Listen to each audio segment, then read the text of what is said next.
தமிழ்நாட்டை பாருங்க, நாட்டில் இருக்கக்கூடிய மற்ற சில மாநிலங்களையும் பாருங்க. போன வாரம் கூட ராஜஸ்தான்ல பெண்கள் மொபைல் போன் பயன்படுத்தக்கூடாதுன்னு சில குழுக்கள் தடை போட்ட செய்தி வந்துச்சு. ஆனா நம்ம ஊர்ல ஆப்பிள் போன்களை தயாரிக்கிற தொழிற்சாலைகளை அதை அசம்பிள் பண்றது பெண்கள் தான்.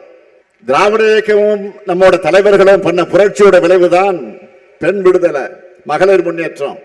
இன்னைக்கு எல்லா கட்சிகளையும் பெண்களுடைய பங்கு குறிப்பிடத்தக்க அளவுக்கு இருக்கு. அதுக்கும் நாம ஏற்படுத்தின விழிப்புணர்வு தான் காரணம். ஆனா வளர்ந்த நாடுகள் கூட எங்கேயுமே பெண்களுக்கான போதிய பிரதிநிதித்துவம் இன்னும் கிடைக்கல. உள்ளாட்சி அமைப்புகள்ல பெண்களுக்கு 33 விழுக்காடு இடஒதுக்கீட்டு நிறைவேற்றினார் நம்முடைய தலைவர் கலைஞர் அவர்கள்.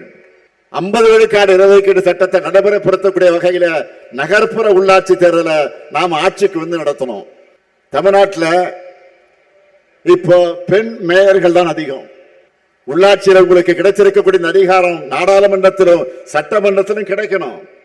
அதுதான் திமுகவுடைய லட்சியம். அதுக்காகத்தான் 33 விழுக்காட்டுக்காக தொடர்ந்து போராடுகிறோம்.